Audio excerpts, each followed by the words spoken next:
We're on. We're on. We're on television. I love it. Okay. Well, this is amazing. We have finally got more people out than council members. That doesn't always happen too often lately, but it's good to see a big crowd out and nice night for driving. So far, I think, unless it's changed since I've been in here. So we'll get right to business. I'll call it to order, and any disclosure of peculiar interest under the Municipal Conflict of Interest Act.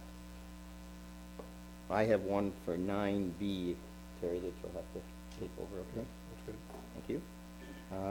We didn't have any closed session. So, moved by Deputy Mayor Fisk, second by Councillor Elliott. The minutes of the February 3rd, 2014 council meeting be approved as circulated. All in favor? Carried.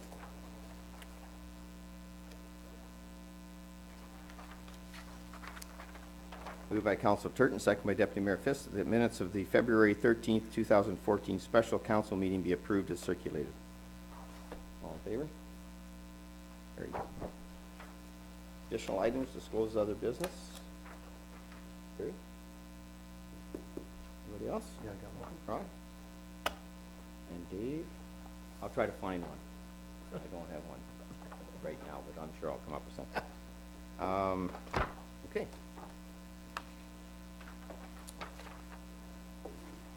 Moved by Councillor Elliott, second by Councillor Turton, that the town of Minto convenes into a committee of adjustment.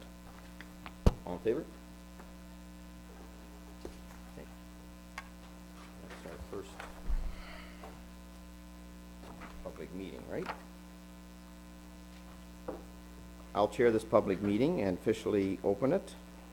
Any decision reached by this committee today cannot be used to set a precedent.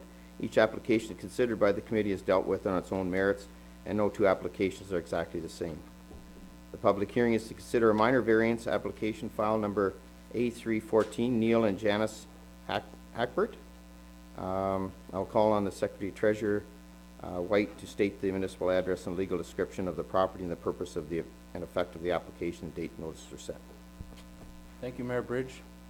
Subject property is located at Part Lot 5, Concession A, Plan 60R 3369, Part 1, Town of Minto, known as 6730 12th Line, Harriston. Purpose and effect is to permit a building envelope for a single-family detached dwelling, including associated private sewage treatment system, with a setback of 5 meters to the natural environment zone, whereas Section 6.20.1A of the town zoning bylaw requires a minimum setback of 30 meters to a natural environment zone boundary. Consideration will also be given to MDS 1 compliance to the proposed lot line and building envelope. Notices were mailed to property owners within 200 feet or 60 meters of the lands, as well as the applicable agencies and staff on February 4th, and posted on the subject property on the same date, and comments were received from the drainage inspector and fire chief with no comments. County of Wellington Senior Planner Linda Redmond. Comments for council are attached, and one of the county planners is here as well. The Saugeen Valley Conservation Authority comments were Conservation Authority has reviewed the proposed minor variance.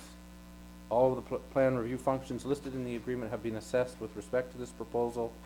The authority is of the opinion that the proposed minor variance appears to conform with the relevant policies of the county official plan and provincial policies referred to in the agreement. Also from Chief Building Official Terry Kuipers, who is also here and can explain his comments.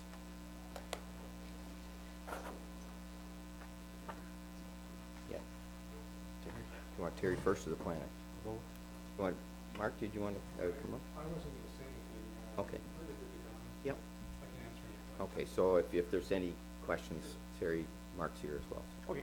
Yep. Mayor Bridge, would you like me to read the planner's comments? Yep. Mm-hmm. That'd be good. This is Linda Redmond, Senior Planner for the county.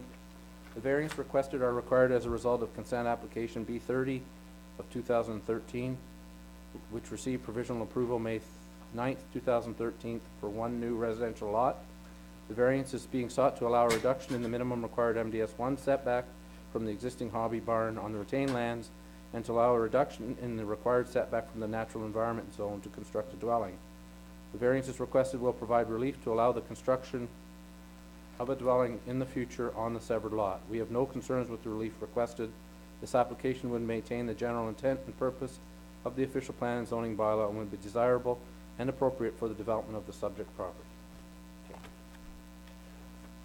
Okay, just further to Linda's comments, just wanted to add that if the lot was an existing lot of record, the setback to the natural environment boundary is actually down to 3.0 meters, which is 9.8 feet. So it's less than the relief that they're seeking, as well as the building envelope that they're showing is outside of the MDS1 arc. So any future expansions to the existing hobby barn aren't going to be impacted by a house on this, on the new lot. So that's all I have unless there's any questions. Does the applicant want to present, or? No, you don't want to present anything at this point? Okay. Anyone wishing to address the Committee of Adjustments? Anybody else wishing to address? No? Hmm? Anybody want to address the issue? No? Okay. And I'm down to Secretary Treasurer will provide a resolution for the committee to consider. Once the resolution is carried or defeated, the notice of decision of the committee adjustment is signed by all members of the committee. Adjustment favor the decision. Right, so, thank you, Mayor Bridge. This time I do have the decision with me, so you can sign it if you are in favor. The resolution reads as follows: that Committee of Adjustment approves the minor variance application submitted by Neil and Janice Hackworth for property located at Part Lot 5, Concession A, Plan 3369, Part 1, 6730 12th line, Town of Minto, to permit a building envelope for a single-family detached dwelling, including associated private sewage treatment system, with a setback of 5 meters to the natural environment zone, whereas Section 6.20.1A of the zoning bylaw requires a minimum setback of 30 meters to a natural environment zone. Consideration was also given to MDS1 compliance to the proposed lot line. Now, does the council have any questions? Okay. Well, anybody, that's moved. Moved by Deputy Mayor Fisk and seconded by Councilor Turkey. Everybody in favor of what Bill just read out? Okay, carried. Yes, right here. Okay, anyone wishing to receive a copy of the notice of decision, please sign the request of notice of decision prior to leaving the council chamber following the meeting. I will now officially adjourn the public hearing.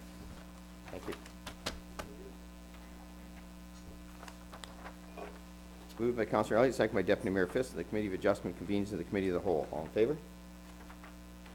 Carried. It's for you to sign.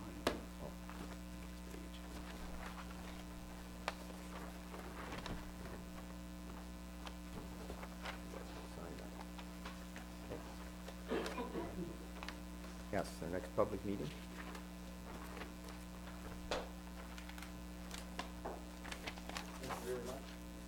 You're welcome. Thanks for your patience on this. I know it took a while, but Well, that's fine, we can move forward, and there'll be somebody in the seat there as soon as you talk this out, to issue permit for everyone. great. Thank you. Okay.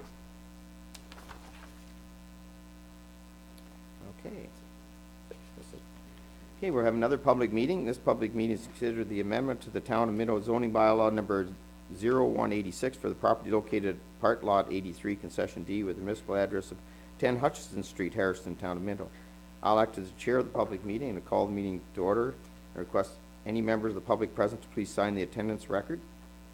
If a person or public body does not make oral submissions or at a public meeting or make written submissions to the Town of Minto before the bylaw is passed, the person or public body is not entitled to appeal the decision of the Town of Minto to the Interior Municipal Board, and the persons or public body may not be added as a party to the hearing of the appeal before the board unless, in opinion of the board, there's reasonable grounds to do so.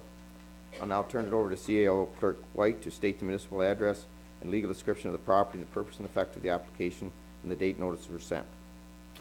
Thank you, Mayor Bridge. The property subject to the proposed zoning bylaw amendment is described as Part Lot 83, Concession D, 10 Hutchison Street, Harrison. It's 0.52 hectares or 1.2 acres in size. The purpose of the proposed amendment is to rezone the vacant subject lands to allow for construction of a car wash. Notices were mailed to the property owners within 400 feet or 120 meters of the subject property and to applicable agencies and posted on the lands January 29, 2014, and comments were received from the fire chief with no concerns, from the road foreman and chief building official who raised concerns regarding water runoff from the proposed new development. Distance point between the runoff on the subject lands to the nearest municipal drain is significant. Staff is recommending a site plan agreement will be required by the applicants to and a stormwater management plan and grading plan for the subject lands. County of Wellington Senior Planner Linda Redmond. Now, the county planner, gonna speak to this one? Sure. Okay. And it's not Linda, it's Mark, but Ben Patter. Thanks, What's in Mark. a name? What's in a name, that's right. Or a gender. Yeah, I think it's a fairly straightforward application. Currently, what's permitted in the zoning bylaws, the sale and repairs of recreational vehicles, trailers, and cars, and it's being replaced by a car wash. And so we did, I believe Linda just took the old zoning and then switched them around, got rid of the trailer and car and trucks, and substituted car wash in there.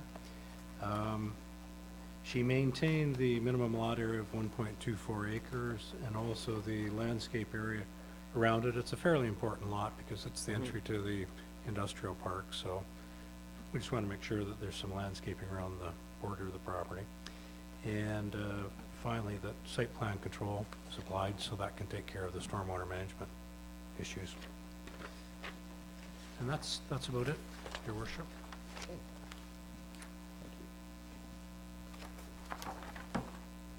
And any applicant or agent to provide comments regarding the proposed, anybody want to speak on it? Riders are here. Want to say anything? Sure.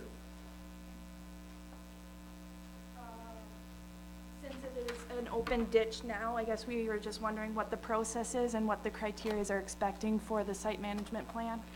So I guess we need, yeah. Bill, did you want to? Right. If I may, through you, Mayor Bridge, probably need to engage an engineer or someone like that to help you prepare a site plan, and it would show existing and proposed grades. Yep. And you should be able to drain the surface of that to the ditch, but they'll design it for you so that you don't have to put a storm sewer all the way. Okay, we were in contact with an engineer already, and we kind of discussed like what the actual quality of the water and the actual quantity. So like how in detail do we have to go? I guess that was another question. If I may, Mayor Bridge, we can work that out with you, assuming the rezoning goes ahead, but and we can give you some samples of other plans that have been done in that area by engineering firms. Okay, we are young and learning to, all this is all new to us, so that's why we, Yep, yes, no problem. we, No, that's good. No, Yep. and the staff will work with you on that, with your engineer, or whoever's going to be doing it. Okay, thanks. Question? Yeah. Are we at, I think we're at that now, aren't we? Thank you. Anyone wishing to, in opposition to the proposed plan? Okay. Anybody else, I guess if the council wants to ask a question? Yes, thanks, Mayor Bridge. It'll be really nice to see a building on that lot. I know we've had a few issues, none too serious. One question in reference to the entrance. It's still off of Hutchison? Yes.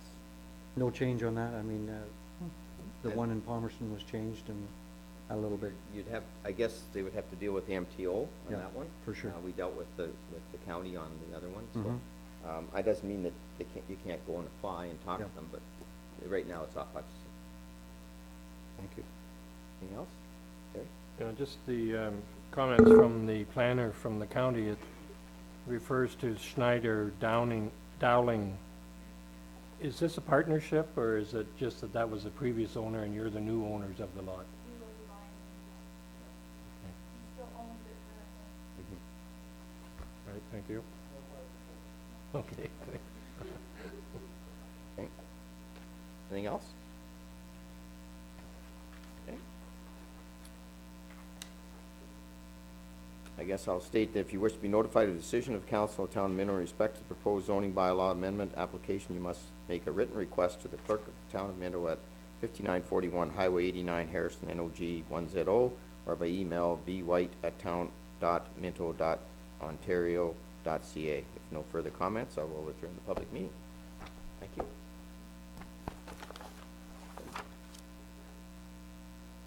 Yeah, okay. This morning? Yeah, thank you. Take care. You want to take this one? And then declare a conflict on the phone. I'll go down I just read that. Number two. As Mayor Bridge has declared a conflict, I, as deputy mayor, will be the chair of this meeting.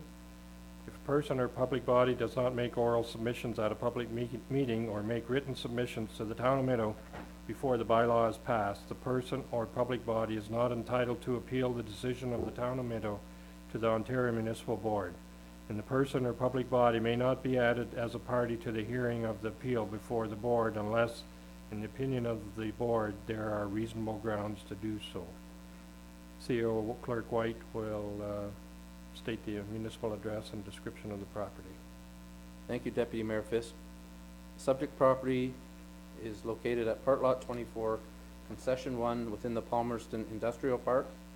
The area is proposed for 3 new parcels of land that will front onto a proposed new internal road extending westward from Minto Road. The purpose of the proposed amendment is to rezone the subject lands from highway commercial exception and industrial exception to a zone that would permit a combination of highway commercial and industrial uses.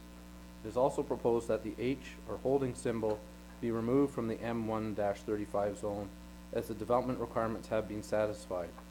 Notices were mailed to property owners within 400 feet or 120 meters of the subject lands and to applicable agencies and posted on the property January 29, 2014. Comments were received from fire chief and chief building official with no concerns, and from the Maitland Valley Conservation Authority environmental planner with no concerns. County of Wellington Manager of Planning Mark Van Patter is here, and his report is. Thank you. Just carrying on from the introduction, the area is designated industrial and highway commercial, and that's highway commercials along the highway, of course, and then the industrial is in behind and goes all the way back to the back of the property. So when these new lots are being designed and put in there, it just so happens that the zoning cuts through about the lower third of those lots that are there, so it's got split zoning. The lower third is highway commercial and the upper third is industrial, so it's a bit of a mishmash. I understand there's a proposal for the property for certain uses, so what I've done in the rezoning is I've captured those uses for a car wash, mini storage, and auto repair. So those are captured. I've also, in the rezoning, tried to put in, I guess, fairly moderate industrial type uses, a combination of the industrial and commercial that might fit into a transition zone like this, as you're going from commercial to industrial. And I've got that shown in, on page 3 of my report, and there's a number of uses there. The 4 uses that we're mainly interested in are there too. For the industrial zone, it's currently in a holding category and that was put in there originally to make sure that the municipal services were in, an archaeological report had been done, and stormwater management and easements have been taken care of, and I understand that's all been done now. So part of this rezoning will remove the holding or H symbol from the industrial portion of the land. So what we're doing is we're putting everything into a new, excuse me, into a new industrial zone, which is basically also includes a number of commercial uses. And what we're doing is keeping the highway commercial zone regulations. It has to meet those regulations. They're almost the same, but their highway commercial is a little bit easier to deal with. And we've also put in the lot coverage for the industrial zone, which is 60% lot coverage. So what I've tried to do is maximize flexibility for people that are going into this lot. And I don't have any concerns with the rezoning.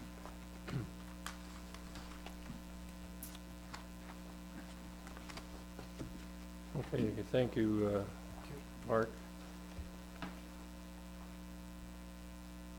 Applicant or his agent? And thank you, Deputy Mayor Fisk. This zoning amendment is on the town's lands, so it was initiated by council by resolution, so we are the owner of the property and the ones initiating the zoning bylaw amendment.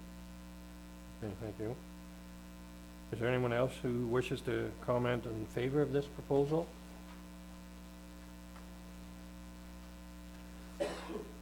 Anyone in opposition?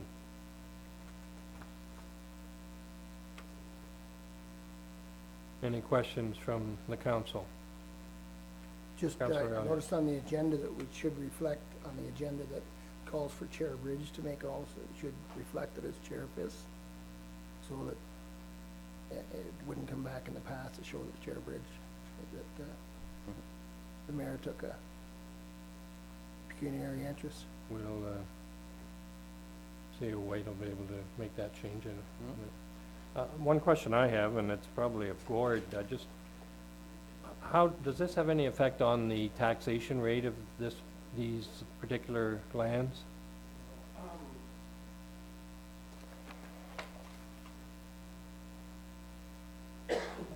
No, it doesn't, Deputy Mayor, because the assessment class is totally independent of the zoning. It's purely the Municipal Assessment Corporation that determines the classification regardless of our zoning. No effect, yes. Thank you.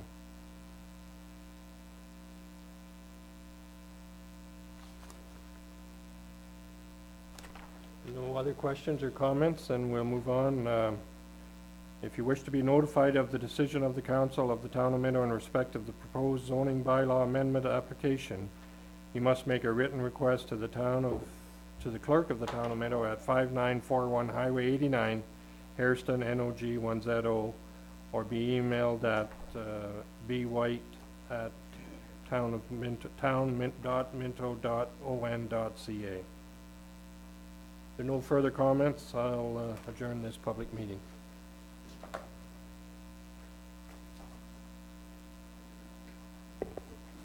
We need a motion for that? Okay, no problem. Okay.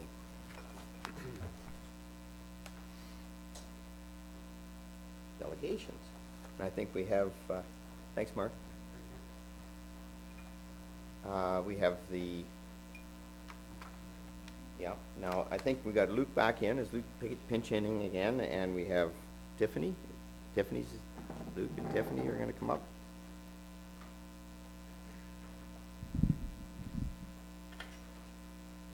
And this is making me feel like this is great news because spring is on its way. That's right. You got farmers markets coming. I'm excited about this. Yeah. Yeah. When do we start? Next week? No, too early, eh? Okay. Yeah. Nothing in the fields? Not yet. All right. No tomatoes in March, okay? No. The Palmerston and Hairston Farmers Markets would like to express our sincere thank you to the town of Minto for allowing us the opportunity to engage our community. Our group is comprised of willing, able-minded members who see the value of offering a farmers market Friday evenings in Hairston and Saturday mornings in Palmerston. A quick recap of the events that we offered for the 2013 market year season. Yes. We participated in the Listowel St. Patty's Day Parade and achieved best float.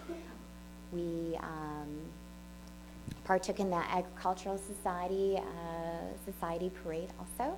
Our grand opening date was the 8th of June. From that point, 22nd of June, we offered the Strawberry Social in conjunction with the Splash Bash in Lions Park in Palmerston. Family Day. We had a very big gathering on the 20th of July, culminating in a corn roast and barbecue in conjunction with the Egg Society Fair Day, the 24th of August, and our final day of a market, the 31st of August, we had a pancake breakfast that we offered. I still think that in the corn eating competition, Luke, I think I want won? to check some of your cops. You beat me, It's but on video I thought I was somewhere. doing pretty good in that. We could check. No, I will be. Yeah, you're I'll be there. pre-signed up. I got some new techniques. So a bit of recap on as far as financials. We kind of are going, at the end of each market day, vendors were asked to put down what their revenue was with no names attached. From that information gathered, it was $161.49 average per vendor. That being said, there was quite a bit of range from the highest to lowest. And the average market, this is specifically for Palmerston, income was $1,176.57. Budget notes for 2013, major expenses we had, insurance. We're lucky enough that how Minto works is that we were able to divide it between ourselves and Harrison, so it's a big time benefit to both of us. So that's $526 as of last year. Signage and magnets, which a lot of this is a one-time fee for us, was $667. We got a nice big sign made from a donation from Superior Seeds, so that was nice of them for the market in Palmerston. And advertising expenses, which is handouts as far as flyers in the mail and advertising in the Minto Express, and that was $293.25. Overall, actually I'll touch on that after I do the income. The income, our biggest income generating was our barbecue we have at the Palmerston Fair. Corn roast, all the food is donated from vendors, and it's all done by vendors and volunteers, so that's great. We raised a bit more money than last year. Gross was $1,286. And then we're very lucky on top of that to get a generous donation from the Palmerston Agriculture Society for their farmers preceding barbecue.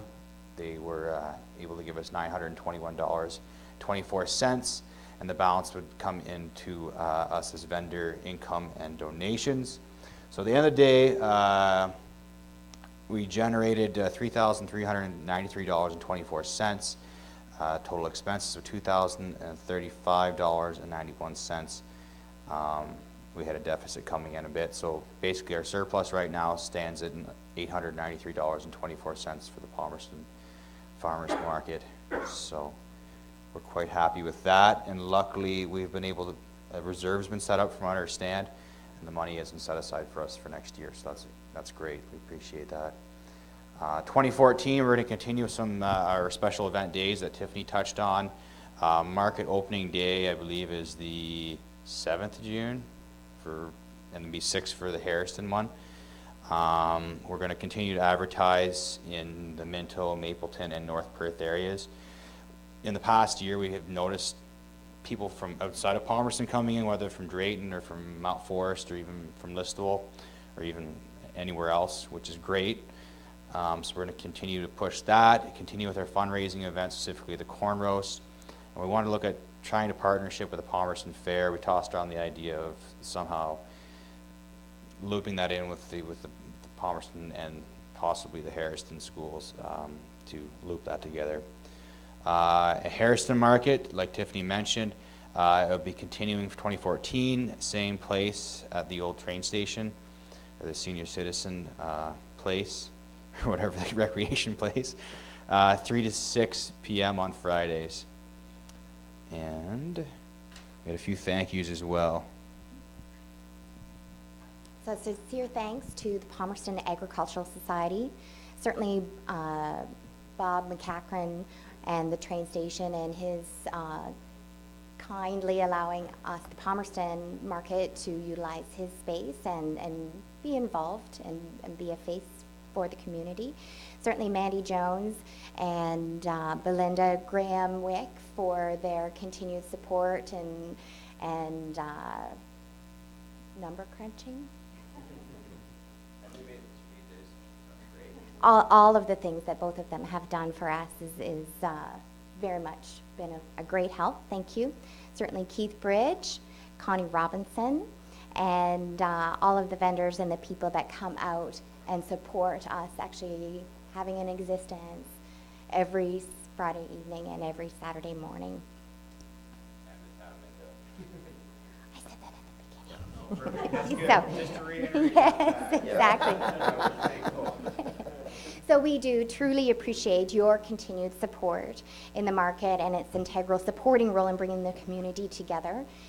My little pick is, if you have not yet, please take the time to come and visit us. Thank you. It's a great spot. Thank you. Questions for? Just a comment I'll make on behalf of the council, and I know from the town. It works right into our mandate for local foods, and if it wasn't for people like yourself that take the time and get it started, I know Mike is not here tonight, but Mike's done a lot too, and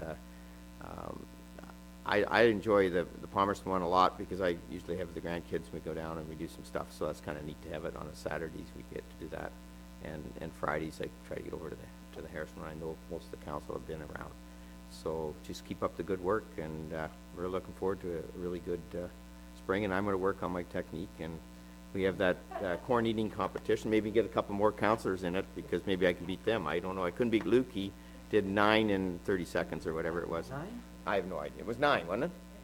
That was a lot. Yeah. Yes. I just want to comment, I live across the bridge, and I charge money to send people over. Yeah, you have a privilege going there. Walk Yeah. over the bridge, Great Farmers Market, $2, so thanks. And our Lions Club are only building the washrooms this year, so we won't be too noisy for you. Yeah, yeah. That's great. Thank you. It does. Yeah, and that's where the washrooms are going to be going. Okay, thank you very much.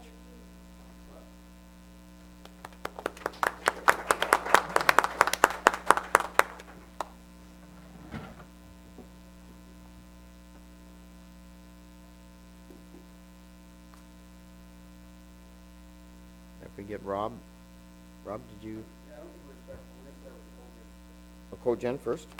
Okay. Yeah. Get the right one out here then, okay. So we're doing is that the right one up there now? No. That's not the right one. Mandy, I think they want the second one up. We got something on it, I think, or not? Is there one? Okay. We do have a hard copy, I don't know.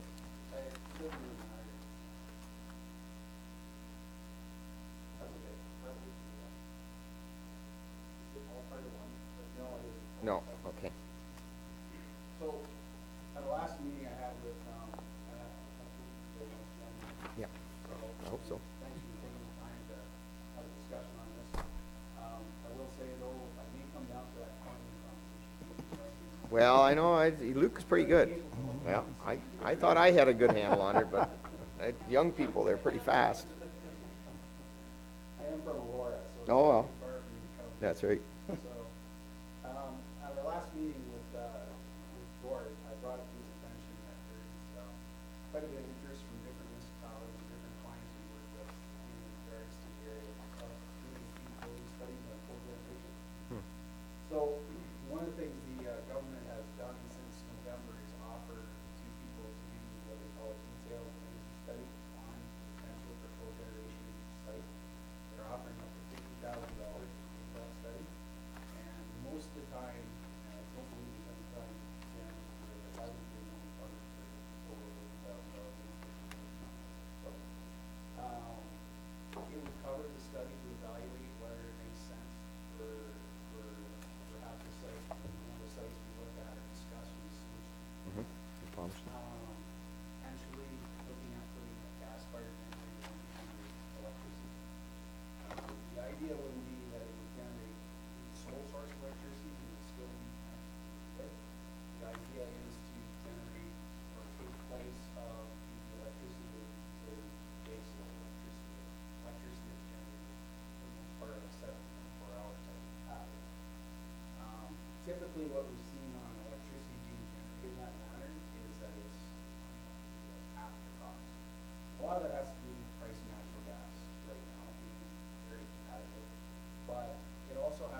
chair, yeah. They would approve the study, then, once the study's approved, then it would, go from there to actually be conducted. Generally, it can take anywhere from 6 to 8 weeks, every other city. But at the end of the day, the time requirements from Minto's point of view is very, very small. It basically requires Minto to provide the data and information we actually already have, and a site visit, which we can do from there, set it on behalf of, but in a nutshell, is what it is. Any questions? Now, Rich, that 50K, is that per site or per municipality? Per site. Per site, yeah. Per site. So, we looked at some of the other sites, and like the rec center's problem with them is, since they don't operate during the summer, they don't have like a real flat line baseload. Rec centers that have swimming pools do. There is some discussion among municipalities about allowing them to group different sites together. There is some LDCs that are already doing that, where they're allowing to put 2 or 3 sites together. Now, that would be a problem with sewage treatment plant dealing with so far outside town. But that's not to say down the road, you might say, hey, what are we doing that, combining that with, a swimming pool or something like that, down the road. Because I think this cogeneration is going to be around for some time as well. Maybe not grants or rebate opportunities, but, it's definitely, I think, a push by the government and towards the sustainability part to incorporate cogeneration into sustainability. But at this time, I felt the only one that made the most sense to do an evaluation that I would recommend was Palmerston. Sewage plant, Harrison, because there's no real accessibility to gas. That would be a problem. The only other discussion, and I know this is kind of a hot topic with clients, is the idea behind biogas, that generation using that. I know that other municipalities have felt uncomfortable with that discussion, but that is potentially down the road another potential generation type method, nothing gas instead of natural gas. Just a question on that, like, I would assume that we don't produce enough methane in that sewage. Would that be part of what you'd be looking at? That'd be the tough, we can do the study on that, Art. Yeah. Mr. Mayor. The only question is, that would come up in study, whether or not it was feasible. Yeah, that's what I'm thinking. The only reason I say that, rather than tapping into a natural gas situation, you're actually taking something that we're creating that, from an organic standpoint, put it back in, that would make sense to me. Yeah. And if it's at a sewage plant, but again, I don't know whether there's enough, we create enough methane or not. I guess that study could say that, right? Yeah, I mean, So- a typical dairy farm running 200 or 300 cows, Well, I know, because there's a few of them around. I think there, Yeah, there's, I can tell you. I think Mayor Whale has one in Mapleton. He does, Yeah. and Blue Acres up there, also have Right. one. Blue Martin, sorry. Blue Okay, Martin. yeah. And I know Herman Churcher has one as Right. well. Or no, Nick Churcher has Nick, one. okay. It's Nick, Yeah. So, I mean, they So are- if you're doing this study, could you look at both? Actually, yeah, I believe so. Okay, that would make sense to me, and, And if you were, okay. if you're gonna do that, you probably could do Harrison and do a study from the standpoint of a bio-waste and generation of biogas. You might consider that, because it does use enough power. It's a question how you would get gas. Yeah, because right now, Palmerston has the natural gas right there, so it makes, Right. so, yeah, okay. Study itself, the only nice thing about, if you could pipe the heat coming off the generation somewhere, which is the downside of the sewage plant. Right. Is that, there would be kind of a, Right. but if it was in like a rec center or a swimming pool, that's generally. Somehow if we can get it onto our roads and just melt the snow, that would be We nice. don't have very much, snow. Far more up north than Florida, too. I know, you got, farther north there is more, yeah. Anyways, okay, so, yeah. So, yeah, so that basis, there is no list in municipality for the study part. It just basically tells you what, it will go through one of the things the study also does, is it'll run the financial bills. So it shows you the payback, shows you what the investment would look like, shows you the potential grant that you get from it, and, yeah, and then from that standpoint, that's when the real discussion about the risk, benefits and return on investment. We've seen the return on investment anywhere from, generally when we see it being a viable one, it has to be less than, we try to do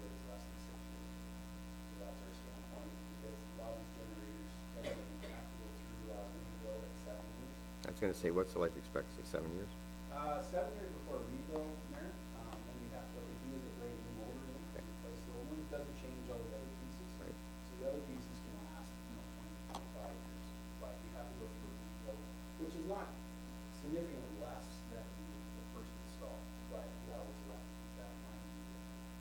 I always try to do the returns fast enough, so it pays itself before the rebuild, that's been my goal. Any other questions on In the study, will there be figures there to indicate how expensive gas would have to get before it isn't a break-even situation, or we're into a loss situation? And that's also the other reason that I like to run that 6-year type goal, because you can actually control gas prices for a 5-year period. You can't go beyond 5 years for control gas prices. So that's an option in that portfolio, is to maybe set some kind of protocol in place for if gas starts creeping up to a certain number, you want to lock that in. That's the nice thing about the natural gas side, you can control a lot more of the cost. Where on the electricity side, given the PPA until this one, but It's been really high. yeah, it's been really high, and it's gonna continue, I think, that volatility. So we wanna make sure that, we control these costs, and that's one thing on the gas side, we can control, about 2/3 of that cost. And other costs that aren't fixable, tend to not be very volatile. So in essence, and manage that cost, as long as you can keep the payback within that 5-6 year range, you pretty much pay for whatever the risk is. Beyond that, obviously, that would be a consideration for how you run it. There has been talk with some of the clients we've worked with, that maybe we just run it through peak time. Greatly take power off the grid and not peak time. And it does extend the life of the generator, for starters, and kind of the most expensive electricity. You can offset that with regeneration, and you off peak time, you just run off the grid. And that's the type of program we looked at for some clients as well. So there's different things.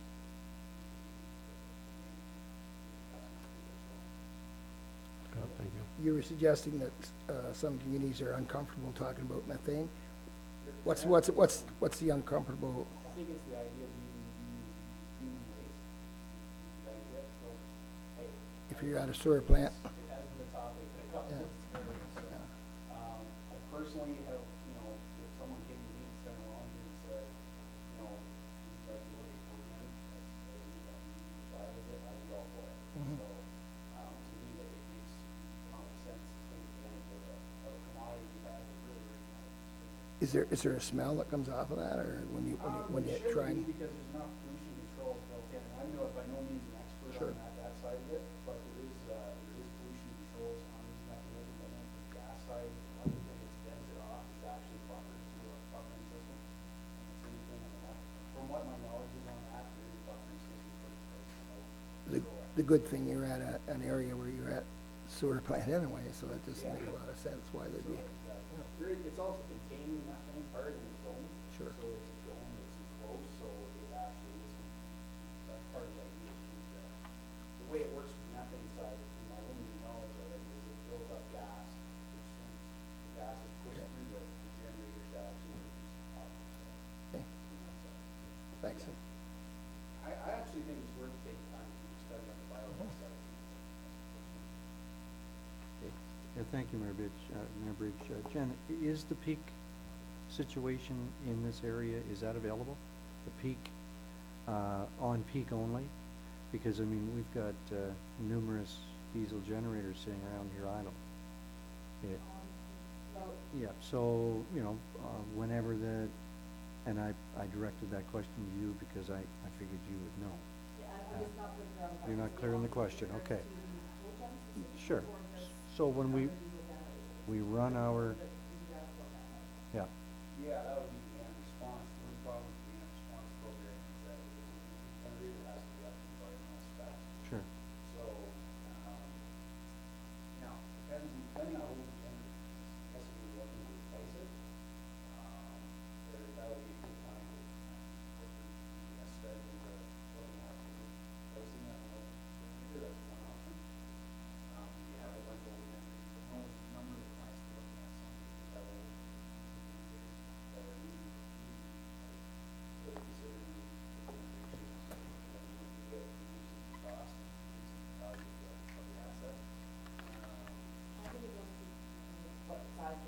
Mhm. what generator is for, where they're located.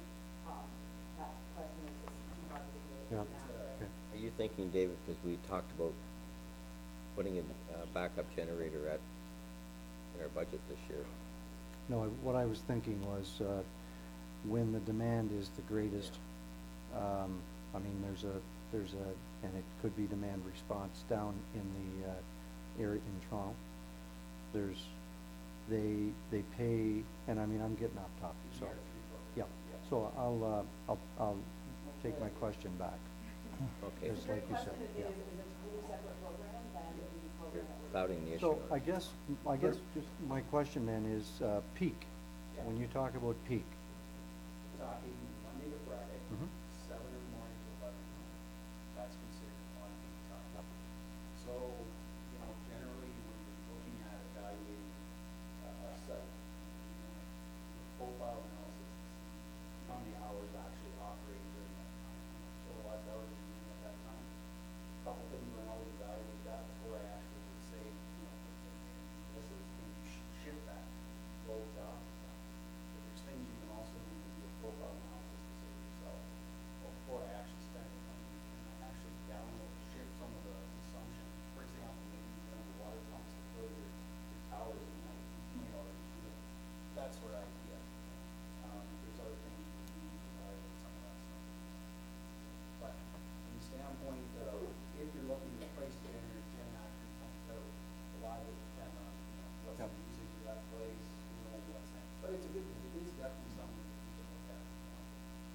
So when you talk about the return, the ROI, maintenance over those 5 years, oil, everything's included. In the budget. So maintenance, cost of gas, all that's included in our fee. Good. Great. Any more questions? Mayor Bridge, Treasurer's done a report, item Yes. 13C, number 3, so it would be appropriate to bring that Yeah. forward. There is a recommendation in there that we apply or consent to the application for cogeneration at the Palmerston wastewater treatment plant. I just had one or two questions myself. Sure. But Yeah. everyone seems to know everyone here, but I don't really know you so much, but, yeah, so, You're a good looking fellow, but. well, thank you. I can eat a Few lot of corn. glasses or? I can eat a lot of corn too.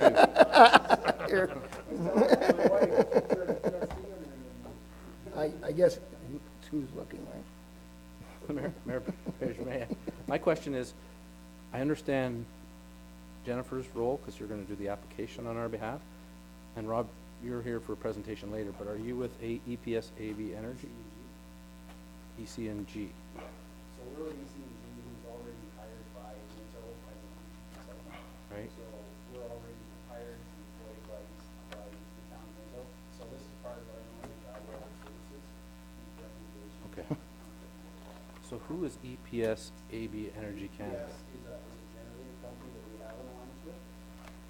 What they do generally is part of the initial feasibility to say, you know, whether it even makes sense to do that part. By no means though, moving forward, if you decide you want to buy a generator or something like that, and through the traditional RFP process, they would probably be one of the participants that we would recommend for the RFP process. But they do typically, they're well respected, they're based out of Fergus, so I haven't used them to do some of the introductory studies and things like that. But at the end of the day, they are a generator, they site. Okay. So if I may, Mayor Bridge, then if council adopts the recommendation, which is to proceed, then Jennifer would prepare the application and the report, make that submission on our behalf. Yep. And then that report would come back to council? Yes, it will. Okay, and then you would be able to decide whether you wanted to go forward or not. And if you went forward, whether you went with this company or another, or maybe they would bring forward in their report companies that you should look at, so. It is a company we vetted and we have a high opinion of, so they have gone through some of our vetting process for what we consider a preferred supplier, but by no means is it supplier. Okay. Any questions on the recommendation? All in favor? Carried. Yeah, good. Okay, thank you. Now you want to go to your next, you're right there. You got some other troops coming? We did need a mover and a seconder. Oh, Ron and Dave, moving a seconder, sorry. So from a streetlight perspective, I mean, our goal here is to provide, again, some third-party knowledge of what we know of streetlight area. What I was gonna propose is that allow, our roadway presenter, Richard, you to show you that, and I'll just sit off to the side while they're doing that presentation, and then I can go over our perspective on the lighting section. Right. So I'd like to introduce Sean Mackey to the council. Hi, Sean. Wayne Morrison. How are you? Wayne's worked with the town of Minto for several years through lighting design, and Sean was employed by LRL Roadway. Right. Oh, thank you very much for your time. I'm going to do the technical aspect of it, so, hello? I'll try to make it interesting for you guys at least. So, again, a little bit of background about LG Roadway Lighting. We're Canadian manufacturer. Everything you see here, we're going to present this there. Canadian made. Nova Scotia. Corporate office is in Halifax. We always appreciate it. Colleagues out there, support and entertain. The idea of purchasing, reinvesting in safety. I'm proud of that. LED Roadway Lighting started off as a component manufacturer for the aerospace technology. The reason why I say that is because when you're dealing with electronics components and aerospace technology, everything has to be built to last for a long time. Can't send a satellite up in space. Can't put components in Boeing and FedEx and airlines without having components that last for 20 years. We've taken that same philosophy in engineering and we've moved that forward into LED lighting. Yeah, I'm just wondering if you would just grab the mic. The only reason I say that is we're highly technological here, but it's tape delayed tomorrow, so it's on our, and Whiteman pick it up. So if you're not talking to the mic, people will hear you and look, I got you. you're doing a good job, but they I got won't hear you. No, I understand. Okay. Hi. Okay. That's all, you don't have to worry about talking to I won't sing either, Well, so but don't worry. people out there do actually listen and they pick it up, so. Good. our So again, as again founded as a electronics component manufacturer for aerospace technology, we wanted to build a fixture that will last 20 years. We took that same engineering as we did for the aerospace technology, we brought it into the LED technology. And so therefore we've done certain things like what we call MTBF reports, which are mean time between failure, which is a mandatory testing for aerospace technology, but it's not mandatory in LED and fixtures. And what that basically means is every component inside of our fixtures is driven until it fails by a third-party testing lab. And they come up with an equation that says that those components will last 20 years. We'll go on a little bit of that later on as we go through. As you can see here, Canadian flag, we have our NXT model. So this is one of our newest models that we've brought to the market. And the idea behind this is our next generation. So Wayne, can you mind passing those out if you could? And being the next generation is that I'm sure all of us here have heard about LED and where's it going, where does it come from? Yep. 5-6 years ago, LED was, especially in the street lighting aspect, was really at its beginning stages. And now it's grown quite a bit in the technology. So the question we have to ask ourselves is, where is LED technology going to be in as little as 5 years, 10 years from now? So whatever you invest in now, are you going to be able to have the ability to take advantage of additional savings on your LED streetlights without investing a lot of money? Now, you really haven't changed your technology in your town in probably about 30 years. It's been that technology for a long time. So why do you want to be stuck with that technology again for another 20 years? With our fixture, you have the ability to upgrade that technology when that technology is available. And it could be an additional 50% savings than you're going to get today with LED. And that's why we came up with this fixture. See here, let's pass this. Oh, you guys got it, okay, good. This fixture was awarded by the IES, it's the Illuminating Engineering Society, and they review a lot of fixtures out there, and we were awarded as a very unique and significant contribution to lighting out there. So, again, we hold proud of that. We're the only manufacturer in the world that was presented that award. So I'll go into the fixture a little bit here. So we were holding the mic. Do you want to be Vanna White for me? I appreciate it. Okay, not as good looking, but as you can see here, a single cast piece aluminum. Okay, and what that means is going to distribute the heat properly. Now, again, I'm not going to get too technical with this, but the idea of it is that your LED, okay, is not going to fail like a light bulb. Not necessarily. It's going to diminish in what's called lumen depreciation. So the light will diminish over time, slowly, and you won't notice it by your eyes. So the rate of how it's diminished is how you manage the heat coming off the LED diodes. So again, what's important is you have a single cast piece of aluminum.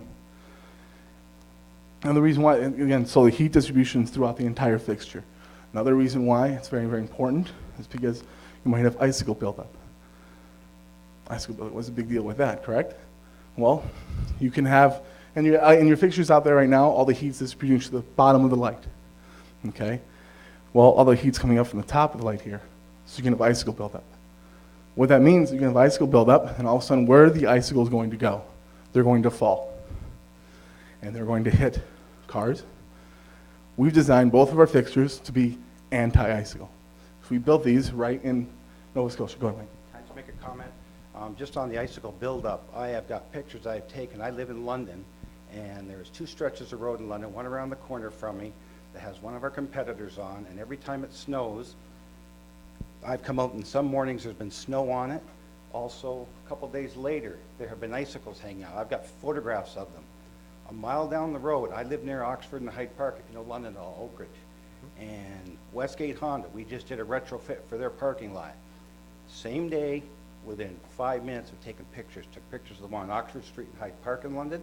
We took the ones at Westgate Honda. There's no ice on ours. The others had ice buildup. I've got photographs I can send you if you want to see them. But I've gone between London and Owen Sound, and there are 3 of our competitors that have icicles on them when there should not be. And I've got those photos, and I can tell you later who the competitors are and what the towns are. Well, I can determine who the competitors are in their own, but sure. What we want to just basically go through, so you see the outside of the fixture, and again, as upgrade technology goes, these are just where the heat goes. Also, the 7 slope degree, so any special bird droppings that go on there get washed away in the first rain. Okay, so this is something that we can do that no other manufacturer can do. Is simply open up our fixture with no tools. Okay, so that being said, I'm going to start off with one thing. And you guys don't know this, but the number one reason why LED fixtures fail out there is because of the driver. You can research this on Google. I can send you information on it. You can research other municipalities that have switched over. And the number one reason why LEDs fail is because of the driver. Because the drivers aren't built to last as long as the LED diodes. So we wanted to give that, number one, we build our driver to last 20 years. Because our engineering philosophy is same as based on the technology of aerospace.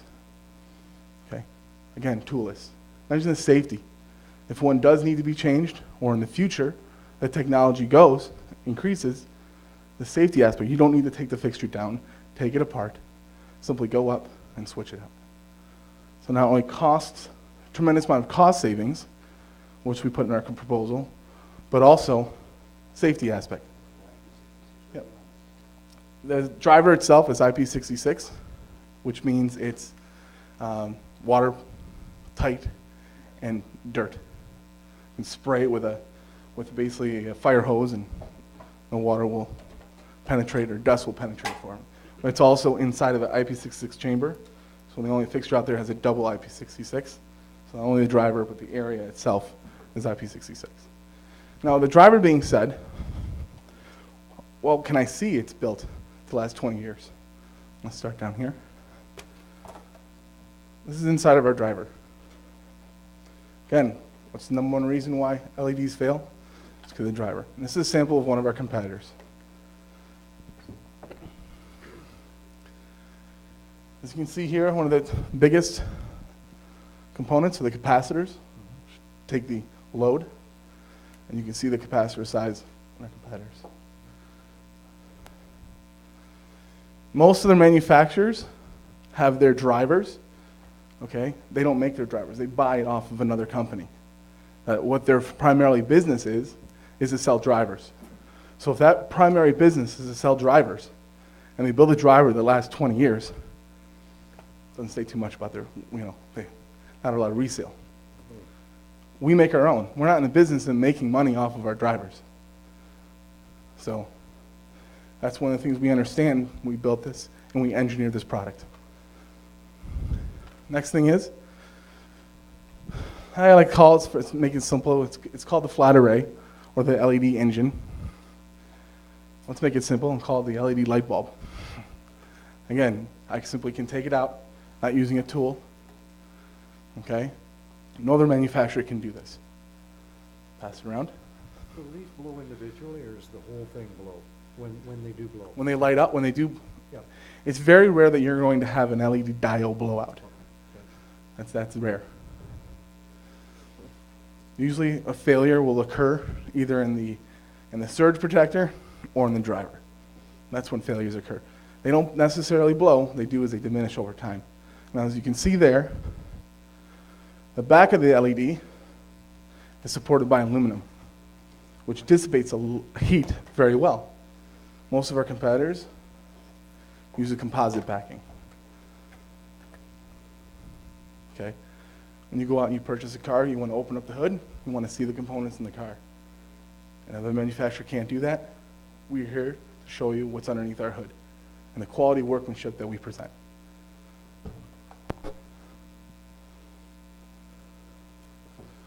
Another thing what that does is your inventory. If a fixture goes out, or something happens, a pole goes down, a winter storm, whatever it might be, you don't necessarily have to buy a whole new fixture. You just simply replace a component. What's Okay, the life expectancy of one of these? The life expectancy is 20 years. 20 years.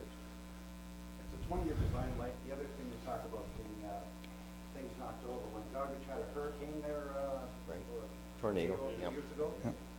there were 3 LRL lights that they had installed. They were blown over. They still work. They were buried under about 4 to 5 feet worth of concrete and debris. They pulled them right out and they plugged them in and they worked. So we built these to last. What's very important here is you can see this is the main component.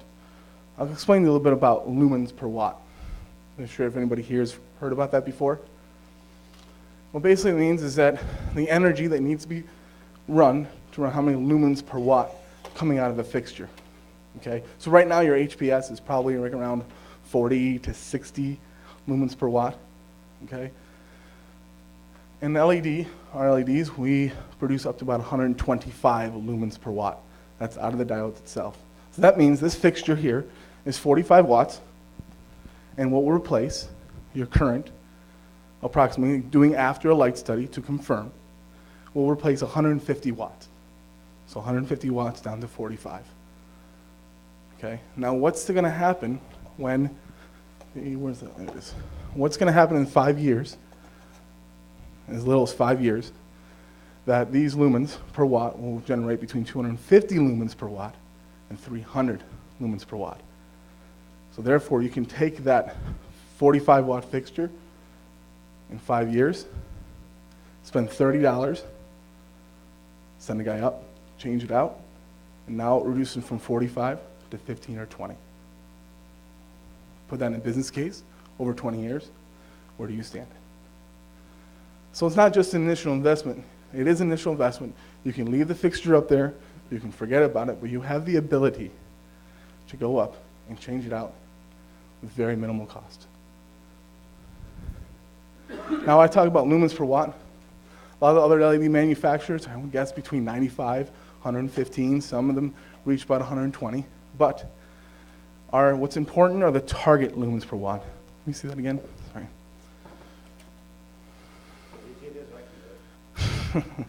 Inside each one of these caps is a diode, okay? And inside that diode, you have a diode that produces a light out of 120 lumens per watt.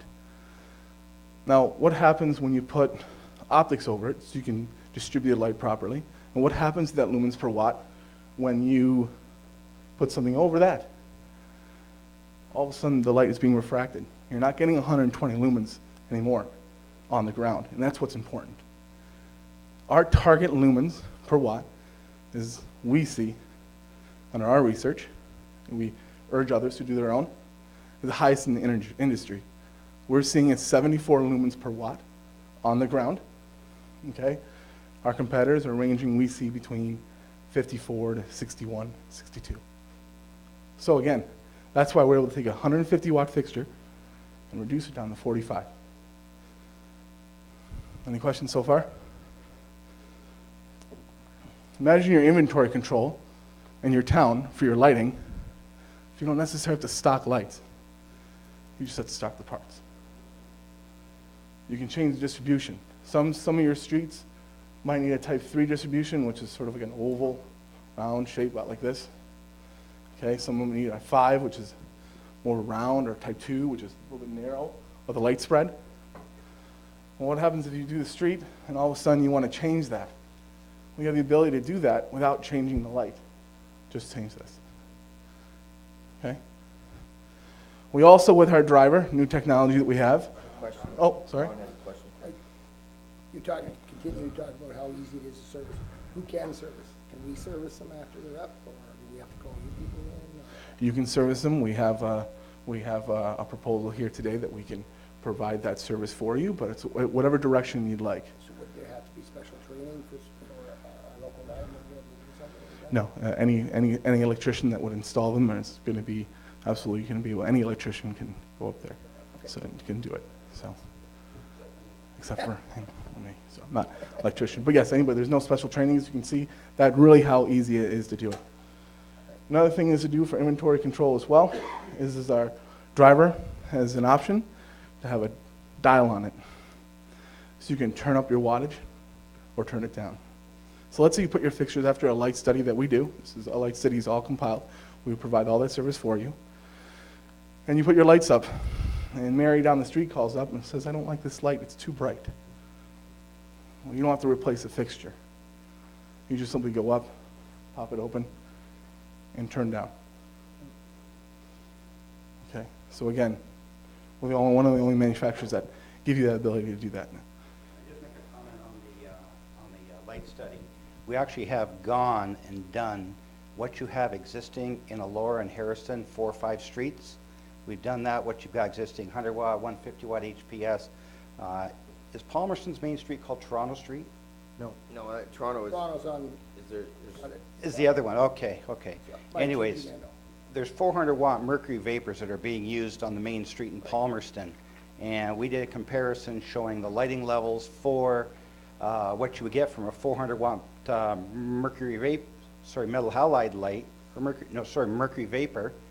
And you're overlit on the 400 watt mercury vapor. We've actually come down to, I think, about 130 watts and saving 71% energy. So this is what we do for all the municipalities that we do proposals for. I will go out there and physically see what they have existing, and then have LRL do this light information that you have there. What you probably see is you got some of the streets are HDRS and LED, so you have one on top, one on the bottom. And just 2 notes, and I'll let Rob take over for the presentation of his proposal. Just a couple notes. One is, Wayne just stated, overlit. What we always recommend, you don't necessarily want to do 1-for-1. You don't want to say, well, I have 150 watts up there, so what does the manufacturer suggest that I put up there? Well, how do you know that that 150 watt, you're not already overlighting or underlighting? Kind of want to start all over again. Do an entire light study, what you need. It does not take a lot. There's software out there. With a certain, your engineering department can provide GIS files. We can do that within hours. We have a whole team dedicated at LRL that will do that. Does not take a lot to do that. Another thing which is important about overlighting. Most municipalities that I've seen their light studies are actually overlit. There's some, don't get me wrong, there's some areas that are under. But when the RP8, which is the standard that the Canadian, technical for lighting came out, and they said that your lighting should be around this parameter for these certain roadways and that sort of thing. It slowly has decreased its requirement over the years. But when today you replace that fixture, that bulb, you're replacing that bulb with 150 watt, which was initially designed 20 years ago. So now you only might need a 75 watt to replace that. So 75 watt could be a 20 watt. So it's why important, don't just do a one for one, do a light study first. And then after you light study, that's when you truly can determine what your costs are going to be. You can't really determine what your costs are going to be before you really do a light study. Those costs can change, your energy savings can change, all those things can change after a light study is done. Last thing I say, again, thank you very much. Leave it over to Rob. I always urge, when we walked in here today, there was a sign on the door that said, what did it say there? Support local. Well, we consider ourselves local, a Canadian company. Everything we present here today is Canadian. And we always appreciate your business. It's not that we're presenting a lesser quality product. I believe that we present a superior product to our competitors, and it's all behind Canadian engineering. Thank you very much. I'll hand it over to Rob. Thanks, Sean. Thank you.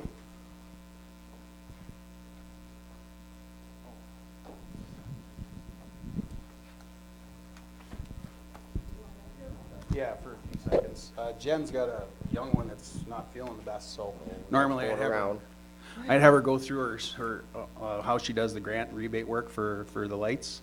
Do you want to give a quick condensed version, and then if you need to go, Jen, on? Sure, yeah, I work with Rob on a few different projects obviously here, so we tie in together what we're doing, and so as part of the process for this streetlight, we'll process your grant applications as well for the different programs available, so you can capture that. So we include estimates in the proposals so that you can see that as part of your payback as well.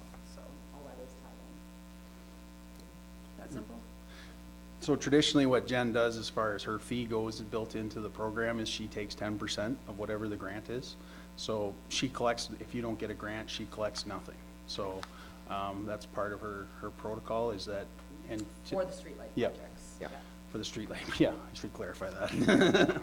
So just to give you an idea of how EC&G started evaluating the streetlights, about a year ago, we had some of our clients ask us about streetlights.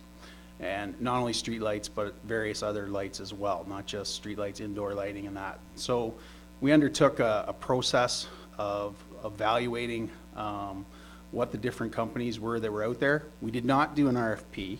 I'm going to stress that right off the bat. We simply did an informal study of what was out there, talked to several people, and came away with a feeling that at the end of the day, we could make some recommendations to municipalities on what we saw as value added to them and what we felt was in the best interest of the municipality in terms of savings, long-term maintenance cost reductions, and overall safety. So this proposal is based off of what our findings are. I will comment that EC&G does not make any fee over and above the fee they already charge Minto for their services. So the lighting study, we do not get a fee from LRL Roadway for these lights. So this study was done pretty much based on a service that Minto was evaluating what we saw in the field. All right, I've seen this before, so I'm going to run. Take care. Thank you for your time, Thanks for everyone. coming.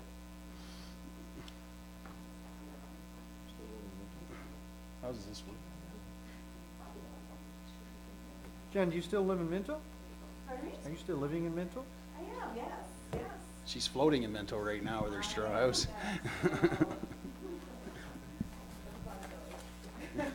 For those who don't know, Jen's actually living in a bed and breakfast right now because she had a big flood in her floor of her house. So. Just next door, but Well, that's a nice spot anyway. I can't complain. They can take as long as they want to fix my floor. So. Yeah.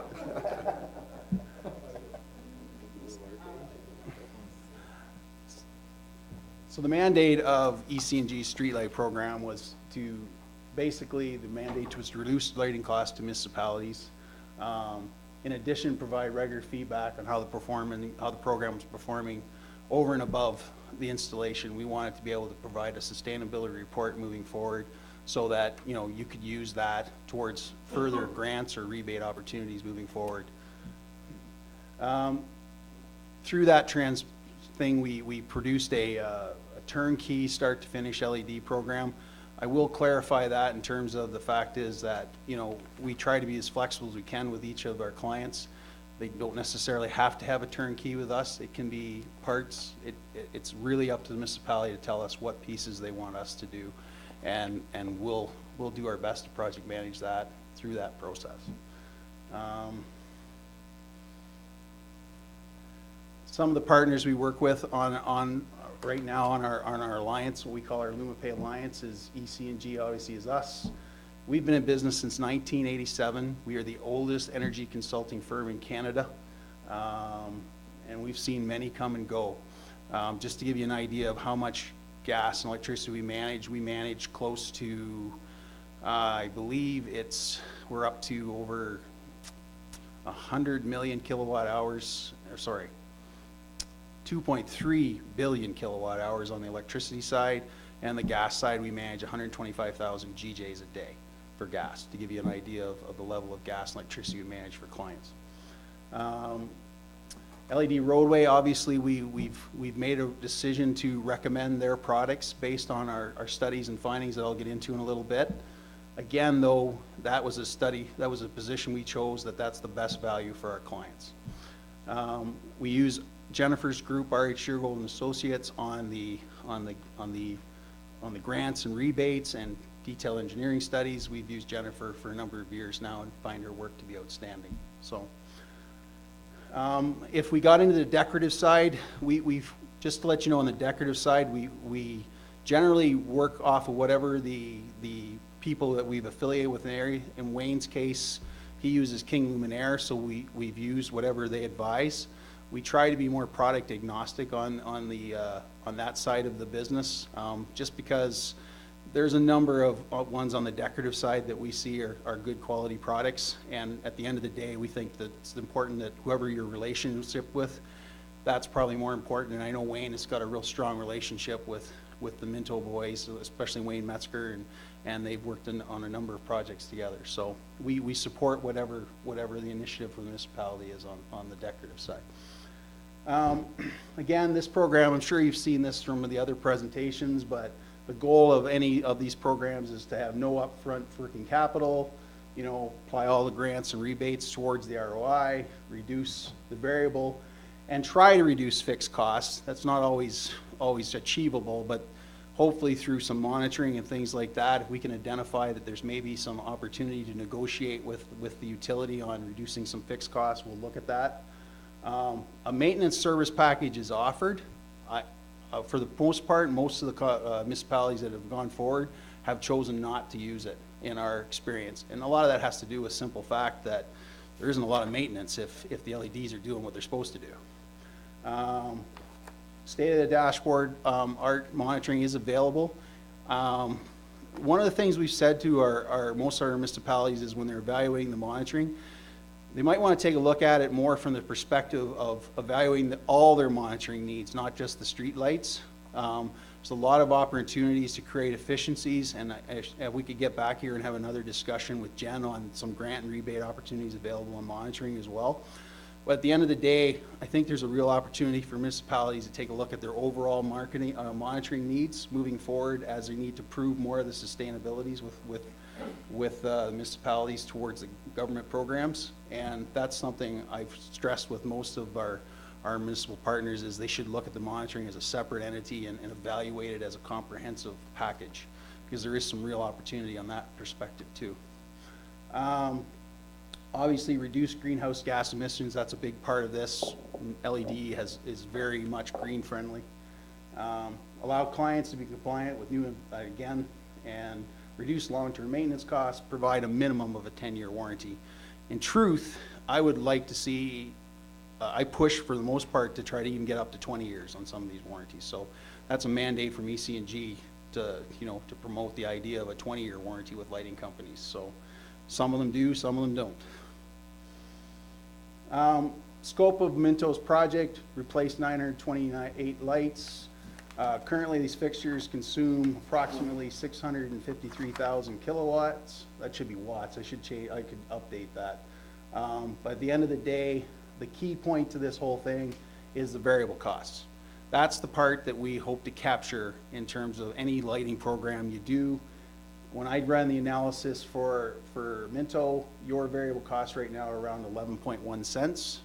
So when I evaluate the savings perspective, it's that 11.1 cents that I'm trying to reduce.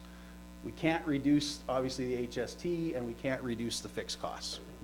And in fact, I always warn municipalities that obviously you're taking some dollars out of West Ontario here, so they may even look to try to increase your fixed cost a little bit on these programs. So it is something to consider when you're evaluating your savings, is that the West Ontario is going to try to recapture some of their lost revenue, so to speak.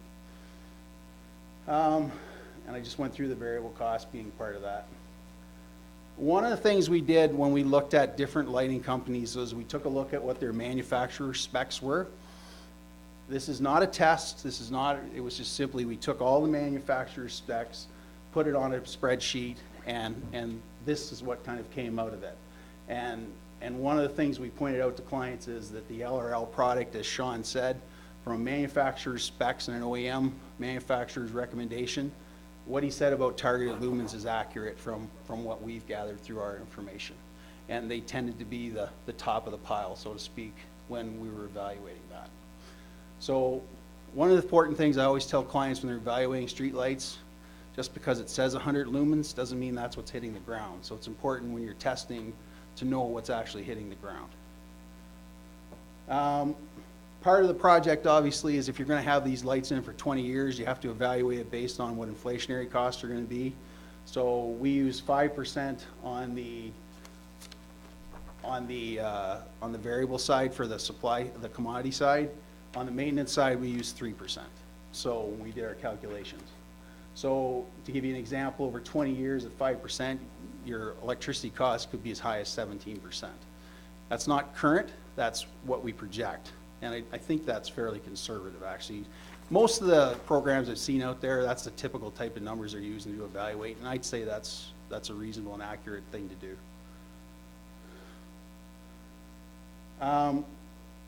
At a snapshot, and I'm not sure why that thing is sticking in there, but when I took a snapshot of what the potential savings were based on using the NXT fixture, we were looking at about $2 million a year. Or sorry, over 20 years. My apologies. Gord, there's our whole budget. We're good. Yeah, I know. That would be nice. Actually, if you do cogen, and we could, no, I'll get it. So, I'm sure you've seen this with other LED manufacturers as well. This is strictly our evaluation of when we got the data back from LRL, based on what their specifications are, based on what the current information we had, not necessarily, if you do a photometry, obviously this may change one way or the other a little bit, but it's pretty close based on the inventory we were given from Minto, and based on their maintenance costs, and based on what their current variable costs are.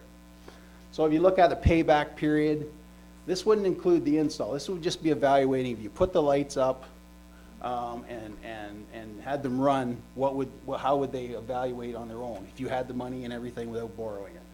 And at the end of the day, as you can see, because of inflationary costs, it's important to note that in the first 10 years, obviously you're not saving as much in the first 10 years as you will in the latter 10 years, and that's because of inflationary costs. But at the end of the day, it is immediate payback. There's no question about it. And I haven't seen an LED program from any company that didn't provide a payback. It's just, I believe some are better than others. From our perspective, you know, this is pretty typical of what we're seeing with every municipality we work with. It's not out of the realm. If you have any questions, stop me at any time. I've just done a condensed conversion of what I presented you. So this is on the part of the, from an environmental point of view, obviously there is significant savings in terms of, you know, greenhouse gases, barrel of oils, you can compare it to number of cars. But at the end of the day, I mean, the real number that we're kind of looking at is you're looking at saving about 64% on overall consumption of electricity. That's the real value.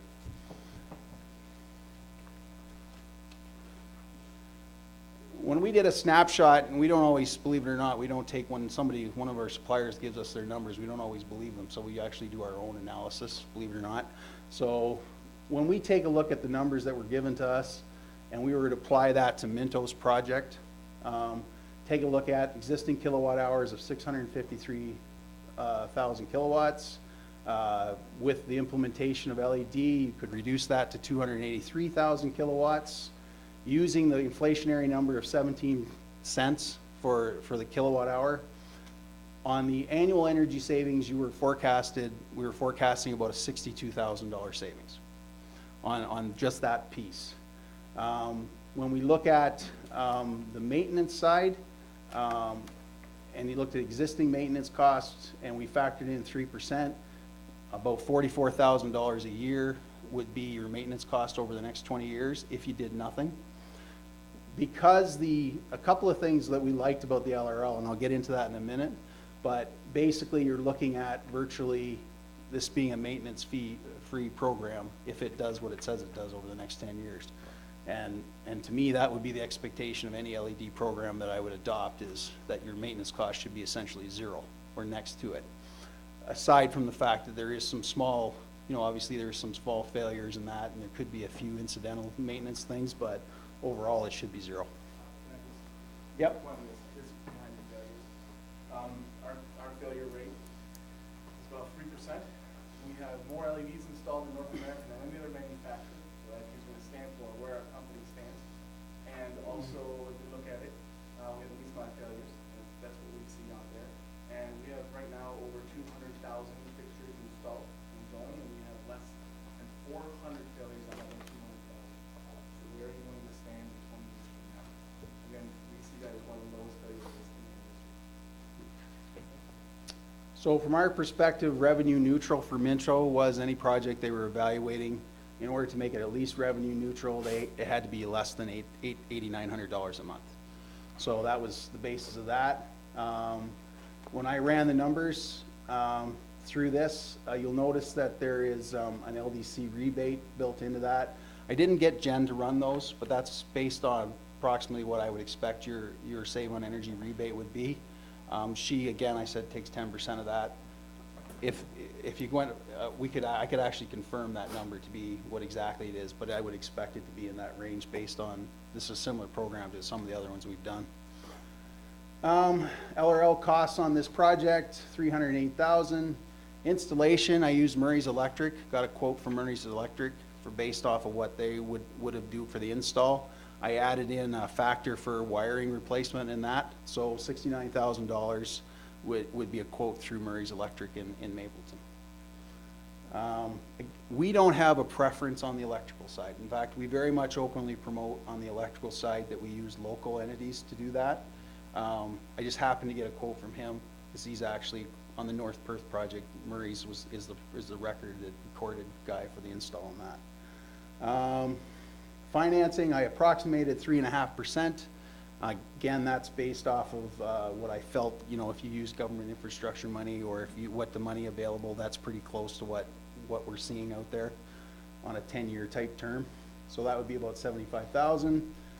Total project cost, when all said and done, would be about 4.1 years. So if you calculate over 10 years and you were to try to achieve the savings per month on a net current key would be about 41% to Minto. That's based on the numbers that I've crunched.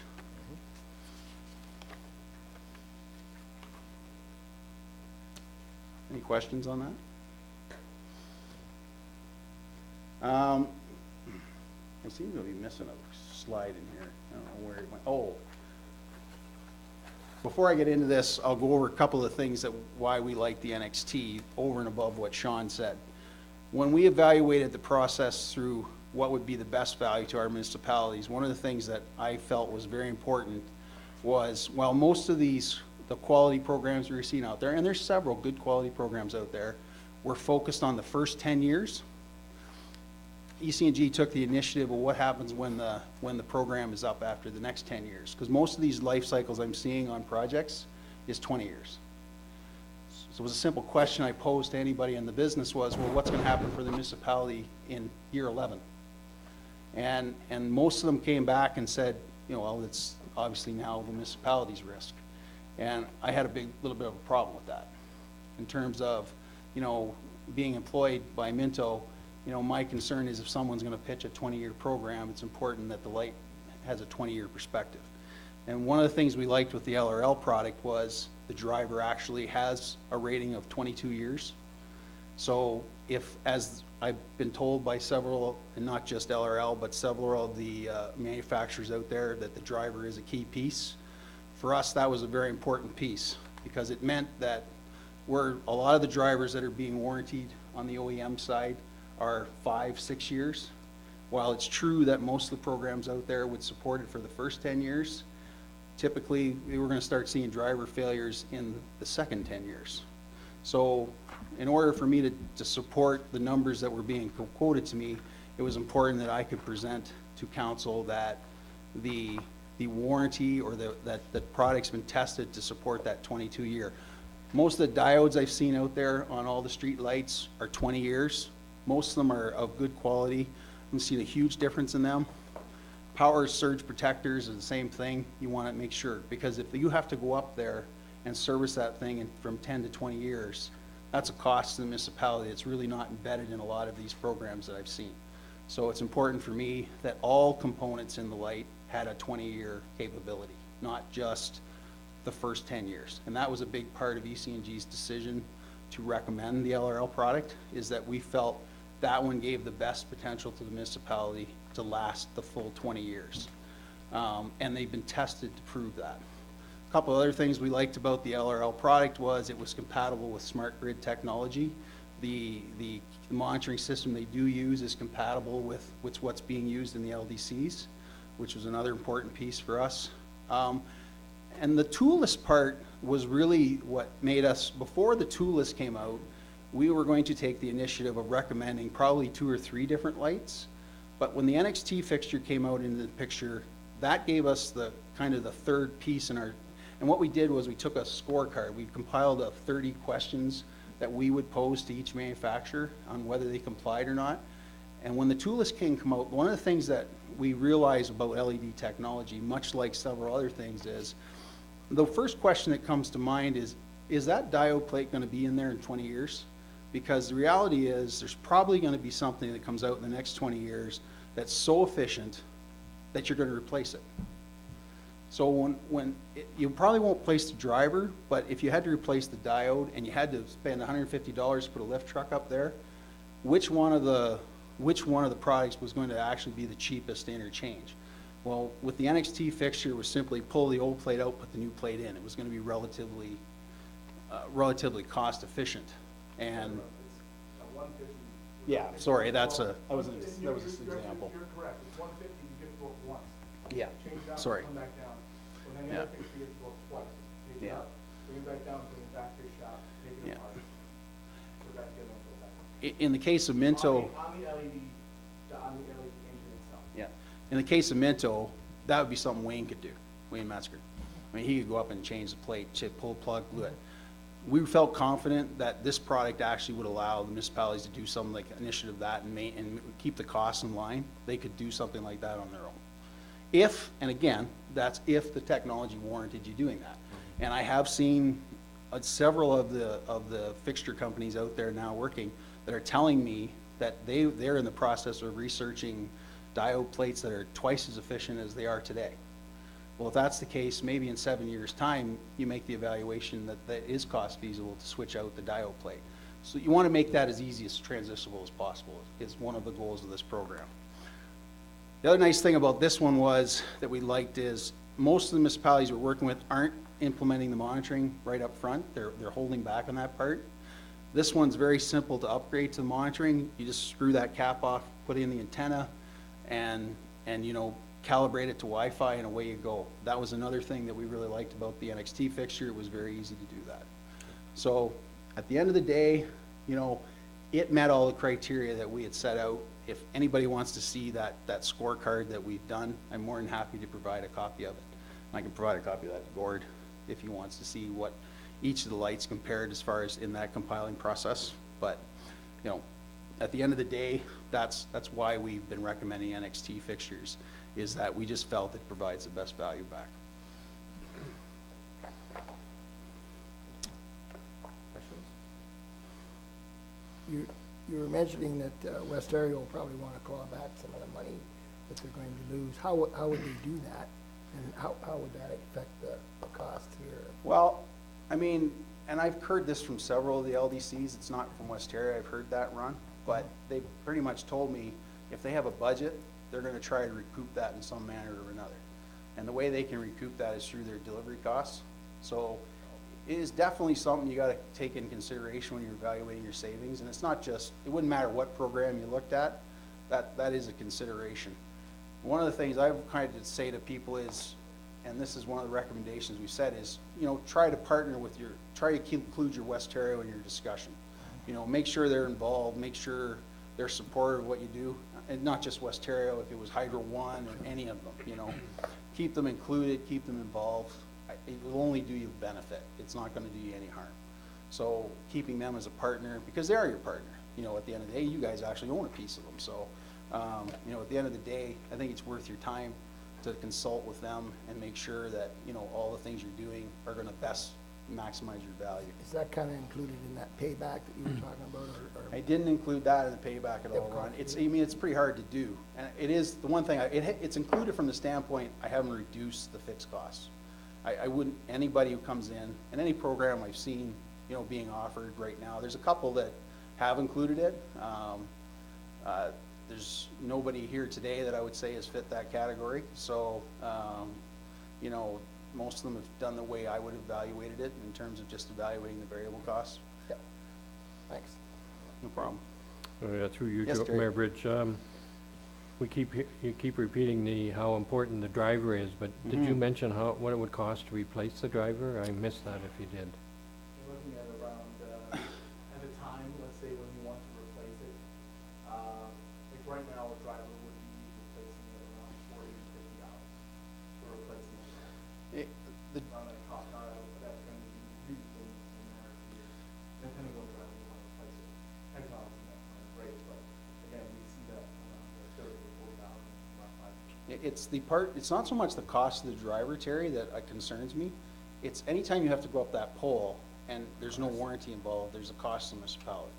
So from my standpoint, I've always strongly recommended to push for as far a warranty as you can get on something. And that way, that reduces that cost, and it protects the municipality's interests. So,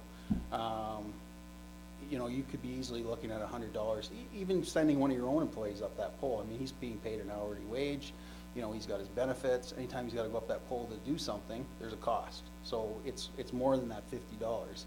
It's, you know, it could be, you know, $100 to $125 by the time he goes up the pole and replaces whatever he's gotta replace, and that's if he goes up once. That's, then again, that's over 10 years. So, you know, we'll give a warranty of 10 years. Yeah. For the driver, and we design it, we have the statistical and the, reports, third-party testing on that driver itself to show that it will last 20 years. Yeah, so from municipality's point of view, my concern on those type of things are what happens in years 10 to 20. That's when I have that concern. So I'm assuming that these units are retrofitted to what we currently have as far as the light standards or whatever you call the structures on the poles? Yeah, Very good I'll let question. Sean answer that.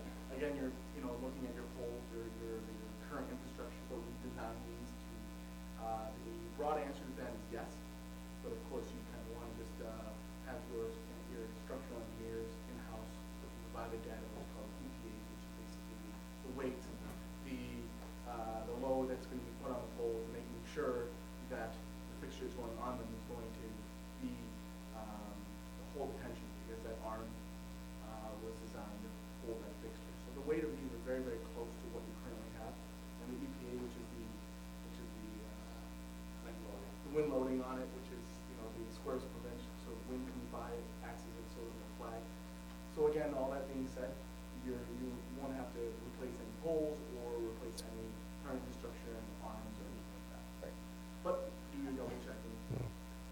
we don't have a structural engineer on staff, so we'll have to add that towards the budget of this project then. It would just be looking at, if you added a budget, we could look at it for you as well. There- That's something that we could, that could be a relevant, any added cost.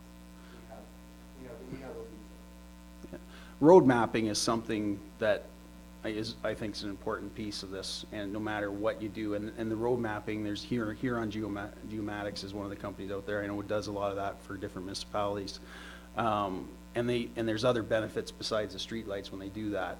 But I think one of the things I've strongly said to all municipalities on the streetlights, don't take my word for it, that this is a better light or that.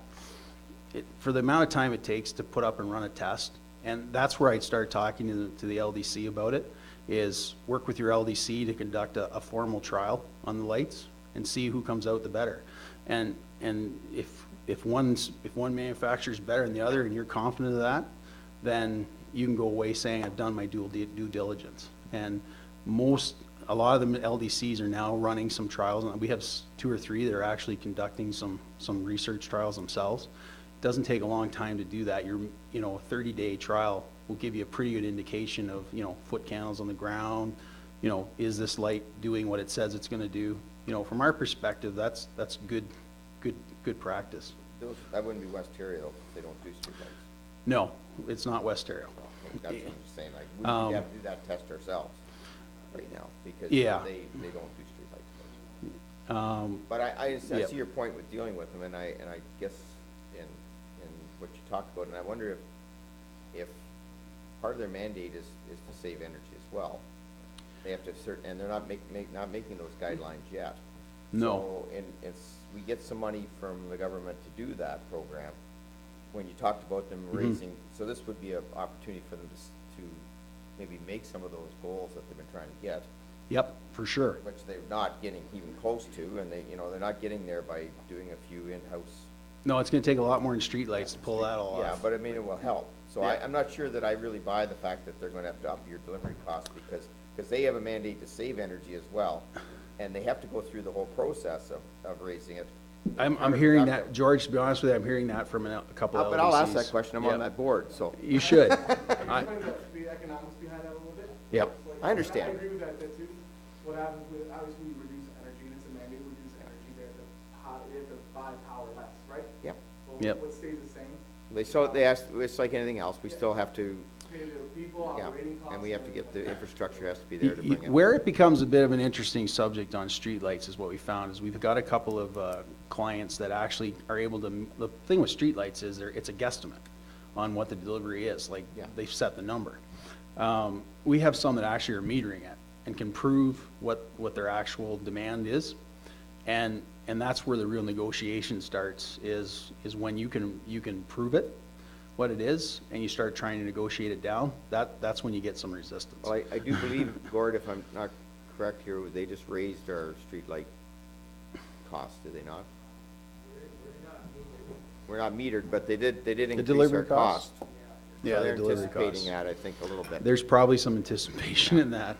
So I'm hearing that, and I'd be more than happy to tell you LDCs off the I record. can look into that too. So, but yeah, so I always make people aware of that, because the idea behind this is municipalities value that they're gonna achieve from any project, so. Do you have anything? Yeah, I have questions. Just, I Sure, thought you Dave. did, I should have let you go first. no, that's fine. So, through you, Mayor Bridge, we've got a street light out. We've put in the new unit and street lights out 2 years from now. How many possible problems could there be? Do we need someone, like, is it like a technician, or is there troubleshooting involved, like the driver? the You know what, there's capacitors, probably the 3 bulb? things involved with a street light, and again, I'm not a street light expert, but based on what I'm seeing, you've got a diode plate, you've got a driver, you've got a surge protector. The other thing it could be is wiring, old wiring or something like that. It'll be one of those Not on 3. one of these new units. No, it'll be wiring that's, It'll be one of those 3 things. which you would incur the cost People for, right yeah. there could go, whatever it might be. Yeah. Current infrastructure. But the aspect of it that's what we built is, you don't have that. Simple. Yeah. So, any of the ones I've seen out there, manufacturers that have 10-year warranties, that's replaced, at their cost, not your cost. Let's take one more. One more. What do you do with the old lights? There's a disposal, there's actually, a pretty good disposal program. Jen actually has a better, she actually manages that for us. But pretty much, the disposal part, because a lot of it's recyclable, is if you've got the right program, and the one we work with, they'll pretty much take the light, they'll separate out the piece, which is the bulb. At the end of the day, they'll dispose of the bulb, and they claim the recycled part, and they take that away, and it's pretty much a zero cost because of that. But it is incorporated in the whole installation, and that's part of the install cost, was disposal of lights. It was built into that number. Splitting through your bulb itself needs to be recycled compost. There's only 4 companies in Ontario that are Yeah, the one probably does it around here is Cambridge. Ballast in your starter was sometimes, Yeah. and your aluminum basing of the housing and everything itself. Yeah. And separate that, get recycled, and Yeah. there's done a lot of companies do it as a wash. They make money off of that, and Yeah. they make money off the aluminum, and Yep. they lose money on that, but they end up making a little more money on the wash. Part of any RFP process I do with, and I've done a few for clients, not just on streetlights. You know, we manage, one of the things, just so you know about EC&G, is we manage 90% of the hospitals in Ontario, including everyone in this area, including Palmerston's Hospital. That's one of our clients. But at the end of the day, what we would contract the electrical contractor, he would be responsible to manage the disposal. It'd be up to him to provide the bins, to separate out different things, and that has to be part of his install cost, is to dispose of the lights. And therefore, you'll get a certificate. Yep, that's a very important part, is the certificate, for sure. All right, well, thanks very much for the presentation, and Yep, you're welcome. we'll take it under, we're working on this project at the moment, so. I heard that. Thanks. Thanks very I much. want to take a quick break, and then we'll get back, or allow everybody to Bail out. their stuff, yeah, to get their stuff, gather all their equipment.